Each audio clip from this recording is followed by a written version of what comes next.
مرحبا بكم أصدقائي في قناة مريومة للتريكو والكروشيه. النهاردة هنتعلم مع بعض درس جديد في التريكو، وهو ازاي نعمل حردة السبعة. حردة السبعة، بس يعني أنا قبل ما ابتدي فيها هنبتدي نعمل شوية حسابات الأول علشان نعرف ازاي هنقص كام غرزة في الحردة السبعة. حردة السبعة بتبتدي بالظبط مع حردة الإبط بالظبط، وانا بحرد الإبط احرد معاه حردة السبعة. لكن انا هنقص كام غرزة في حردة السبعة دي، فلازم اعمل العملية الحسابية الاول واشوف عدد الغرز اللي على الابرة بتاعتي ونقص منهم حردات الإبطين، وبعدين اقسم على 3. هعمل ازاي؟ انا عندي تعرفنا طبعا احنا على حردة الإبط للكبار بنقص 5 4 3 2 1، يعني لكل حردة إبط من ناحية اليمين 15 غرزة ومن ناحية الشمال 15 غرزة، يبقى حردات الإبطين 30 غرزة. خلاص، أنا عندي 90 غرزة مثلا على الإبرة، 90 غرزة، فال90 هنقص منهم 90 ناقص ال30 بتوع حردات الإبط، هتبقى لي كام غرزة؟ هتبقى لي 60 غرزة. خلاص، دول اللي معايا على الإبرة بعد ما عملت حردة الإبط اليمين وحردة الإبط الشمال. هاخد ال60 غرزة بتوعي دول وأقسمهم على 3. 60 على 3 فيها 20 غرزة. خلاص، طب احنا قسمنا ال60 على 3 ليه؟ لأن هو بيبقى التلت لحردة المثلث، والتلت بعمل حسابه لحردة الكتف اليمين، والتلت التالت لحردة الكتف الشمال. فأنا قبل ما ابتدي أنقص في الغرز بتاعتي لازم أعمل العملية الحسابية دي. هطلع غرز الإبطين وأشوف عدد الغرز اللي عندي كام. احنا قلنا مثلا 90 هنقصه منهم 30 اتبقى 60. لازم أعمل كمان حساب الكتفين علشان أنقص ال7، وبعد كده هوت الغرز اللي معايا تبقى على قد الكتفين اللي عندي. فهم 90 غرزة على الإبرة، 90 نقصنا منهم ال30 بتوع الإبرتين هتبقى 60. ال60 هقسمهم على 3 هيطلع 20. هيبقى 20 بقى هنا، 20 لحردة السبعة، و20 لحردة الكتف اليمين، و20 لحردة الكتف الشمال. خلاص كده يبقوا دول 60 غرزة بتوعي، سواء طبعا انا هعمل حردة 7 او هعمل حردة مدورة. بس هو احنا نعمل العملية الحسابية ديت لان حردات الإبط بتبتدي مع حردة ال7 بالظبط، فلازم اعرف عشان احرد من هنا واحرد حردة ال7 واحرد الإبط من ناحية الشمال، لازم اعرف انا هنقص كام غرزة في حردة ال7. يبقى 20 غرزة، 20 غرزة. هنشوف دلوقتي هيبقى هنقص غرزتين هنا مع بعض في الأول عشان أفصل اليمين عن الشمال، هتبقى 18 غرزة. هيبقى فيه هنا 9 غرز أنقصهم من ناحية اليمين و9 غرز أنقصهم من ناحية الشمال. واضحة؟ يا ريت أكون عرفت أعمل قدامكم العملية الحسابية دي تكون مفهومة وبسيطة. خلاص، هنبتدي بقى نشتغل مع بعض في حردة ال7. بصوا حبايبي، انا معايا على الابرة 60 غرزة، 60 غرزة. احنا قلنا طبعا هنحرد، انا هعتبر نفس اللي انا بحرد معاكم الباط لان احنا حردنا الباط قبل كده. فانا قسمت ال60 غرزة 30 يمين و30 شمال، وعلمت بالماركر اهو علشان ابقى عارفة انا وصلت للنص فين. هنبتدي نشتغل مع بعض بقى. ابتدي اشتغل الغرزة بتاعتي عادي عادي خالص خالص. لو انا هحرد الباط هبتدي احرد في الاول، انا كده اعتبرت نفس اللي انا حردت، وهحرد ال7 على طول. هحرد على طول، هشتغل على طول.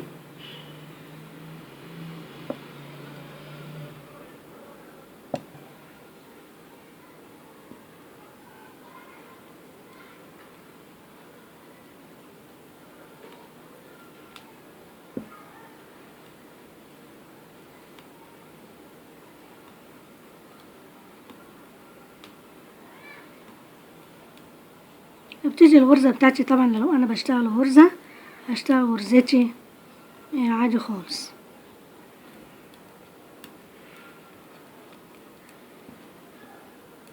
وفي كذا طريقة على فكرة لحردة السبعة، هقول لكم عليها الاول. في كذا طريقة ان انا ممكن احرد السبعة عادي، وانا بحرد عادي خالص خالص، وبعد كده اعمل مرد خارجي خالص بليسيه واركبه بالابرة والفتلة على السبعة.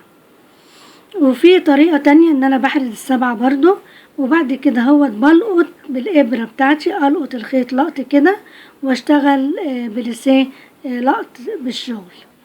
انا وصلت اهو للنص، هبتدي اخد غرزتين دول في غرزة واحدة مع بعض كده، وابتدي اكمل الشغل بتاعي لغاية اخر السطر.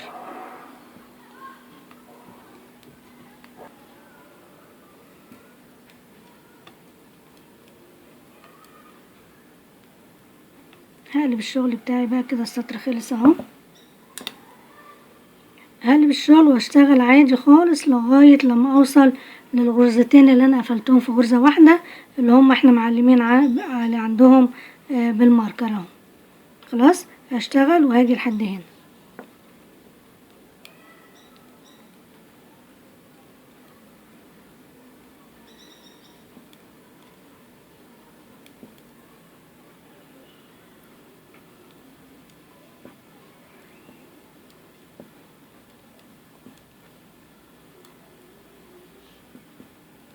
انا وصلت اهو للعلامة، ادي الغرزتين اللي انا كنت اخدهم مع بعض.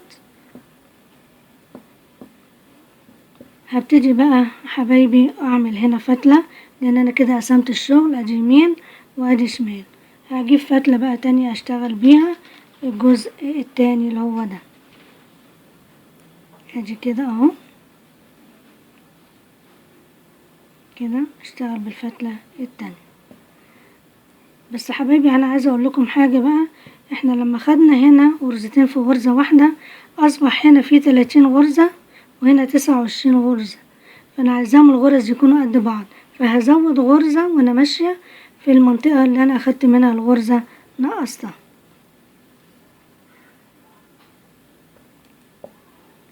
هزود واحدة كده في نص الشغل.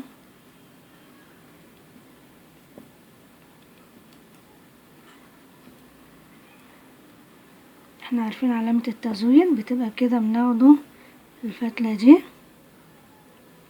اهي كده واشتغل. اصبح على الابرة رجعوا كام؟ 60 غرزة تاني، 30 من هنا و30 من هنا.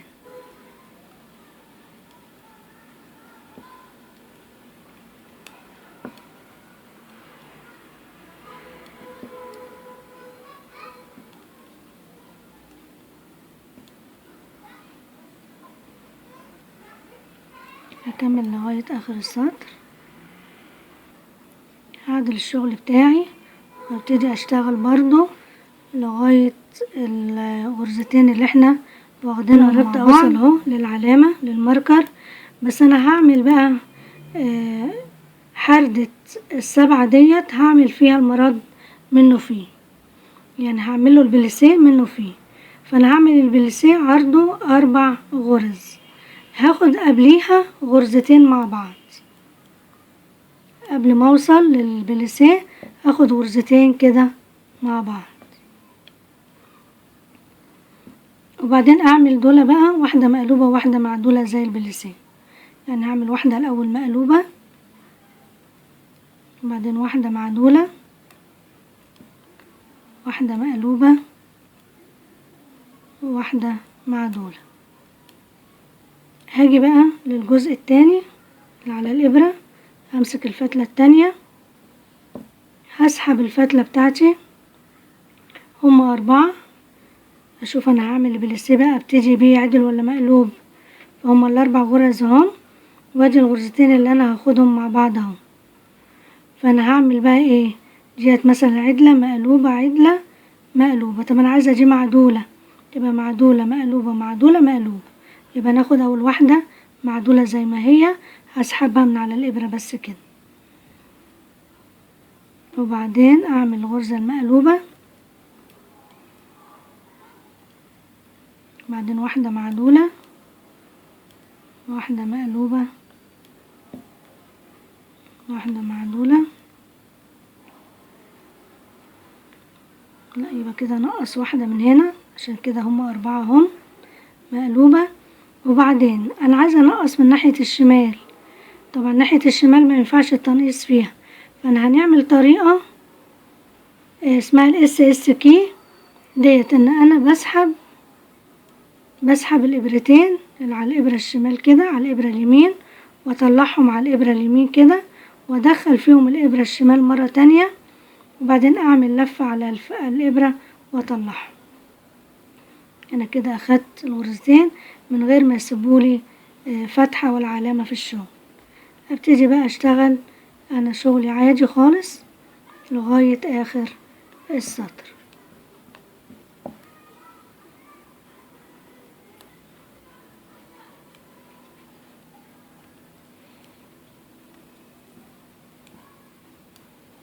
خلص السطر اهو، هقلب الشغل بتاعي وهشتغل برضو لغاية الغرزتين اللي انا خدتهم مع بعض، وبعد كده اعمل غرزتين واعمل البليسيه. ابتدي السطر بتاعي،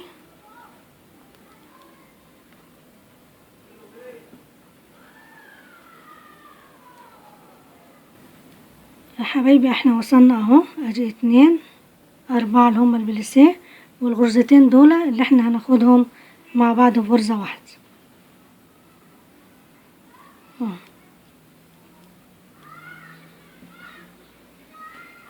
كده اهو. وبعدين اعمل البليسيه اللي قدامي بقى، واحدة معدولة، واحدة مقلوبة، واحدة معدولة، وواحدة مقلوبة. همسك الفتلة التانية بتاعتي اهي اهي، هسحب اول غرزة كده، هشتغل اللي انا شايفاه قدامي، جات معدولة اهي، وبعدين واحدة مقلوبة، واحدة معدولة، وواحدة مقلوبة، وبعدين هاخد الاتنين الغرزتين اللي مع بعض دول 4 غرز، نتأكد 2 4 5، لا يبقى هناخده ايه، ناخد واحدة، وبعدين هاخد الاتنين الغرزتين واسحبهم على الابرة اليمين، وادخل فيهم الابرة الشمال كده بالشكل ده، شفتوهم هناخدهم نسحبهم على الابرة اليمين، وبعدين ادخل فيهم الابرة الشمال كده، وبعدين هعمل لفة على الابرة واطلع بيها، واشتغل بعد كده الغرز بتاعتي عادي.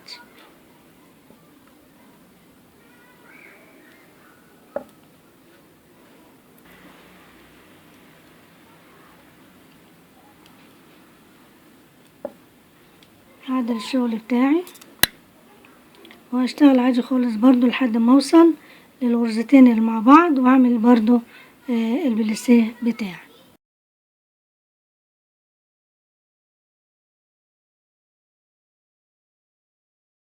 حبايبي اهو احنا قفلنا اهو، قفلنا كده 8 غرز، كده فاضل غرزة واحدة بس، ويبقى احنا خلصنا حردة المثلث او حردة السبع. عملناها كده بالطريقة ديت، وعملنا البليسيه منه فيه. نعد كده الغرز على الابرة، هنلاقوهم المفروض يبقى هنا في 30 وهنا يبقى في 30. احنا نقصنا منهم 9 اللي احنا عملناهم في الحردة، المفروض يتبقى 21. ادي 2 4 6 8 10 12 14 16 18 20 21 22. يبقى كده فاضل لنا غرزة واحدة بس، ويبقى انتهينا من حردة السبعة. وهنطلع بقى الشغل بتاعنا لغاية حردة الكتف بليسيه بس، من غير ما ناخد غرزتين مع بعض. انا هاخد الغرزة اللي باقية ديت قدامكم تاني، وبعد كده هنطلع بالشغل بقى لغاية حردة الكتف. كده هننقص اخر غرزة في ال9 غرز بتوع حردة المثلث اهي. اخر غرزة ناخد الاتنين دول مع بعض كده في غرزة واحدة، واشتغل بعد كده البليسيه غرزة مقلوبة، بعدين غرزة معدولة، غرزة مقلوبة، غرزة معدولة. اخد الفتلة التانية، غرزة معدولة، غرزة مقلوبة، غرزة معدولة، غرزة مقلوبة، وهقفل اخر غرزة برضو في الناحية الشمال. خلي الفتلة تحت، هاخد الغرزتين على الابرة اليمين خالص، ادخل فيهم الابرة الشمال كده، هعمل لفة على الابرة واطلع بيهم واكمل السطر.